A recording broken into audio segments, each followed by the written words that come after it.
బాపట్ల జిల్లా చీరాల అసెంబ్లీ స్థానానికి బహుజన సమాజ్ పార్టీ అభ్యర్థిగా కాటి మార్క్ నామినేషన్ పత్రాలు సమర్పించారు. స్థానిక గడియార స్తంభం సెంటర్లో ఉన్న పార్టీ కార్యాలయం నుంచి ర్యాలీగా మహాత్మా జ్యోతిరావు పూలే విగ్రహానికి పూలమాలలు వేసి నివాళులర్పించి ఆర్డీఓ కార్యాలయంలో నామినేషన్ పత్రాలు సమర్పించారు. ఈ సందర్భంగా మాట్లాడుతూ చీరాల అసెంబ్లీ స్థానం నుండి మా పార్టీ అభ్యర్థిగా నామినేషన్ వేస్తున్నానన్నారు. బీజేపీ అనుసరిస్తున్న వైఖరిని వ్యతిరేకిస్తూ ఎన్నికల్లో పాల్గొంటున్నామని అన్నారు. ఈ కార్యక్రమంలో నాయకులు పాల్గొన్నారు.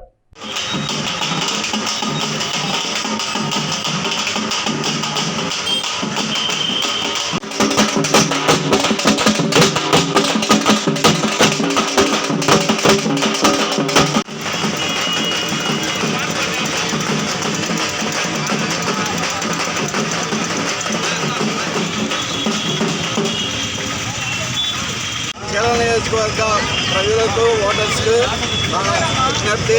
ఈరోజు నేను బహుజన సమాజ్ పార్టీ తరఫున మహాత్మా జ్యోతిరావు పూలే విగ్రహానికి పూలమాల వేసి నేను నామినేషన్ వేయడానికి బయలుదేరాను. మీరందరూ నన్ను ఆశీర్వదించండి. దారిలో డాక్టర్ బిఆర్ అంబేద్కర్ విగ్రహానికి పూలమాల వేసి ఈరోజు నా నామినేషన్ని ఆర్ఓ గారికి సమర్పించబోతున్నాను. మీరందరూ నన్ను దీవించవలసిందిగా కోరుతున్నాను. ఈరోజు నేను బహుజన సమాజ్ పార్టీలో పోటీ చేయడం ముఖ్య కారణం భారత రాజ్యాంగం అంబేద్కర్ రచించిన మానవీయమైన ఈ రాజ్యాంగాన్ని మార్చాలనే తలంపుతో బీజేపీ ప్రభుత్వం చేస్తున్న దాన్ని వ్యతిరేకిస్తూ బీజేపీ ప్రభుత్వానికి వైసీపీ, తెలుగుదేశం, జనసేన మద్దతు ఇస్తున్నాయి.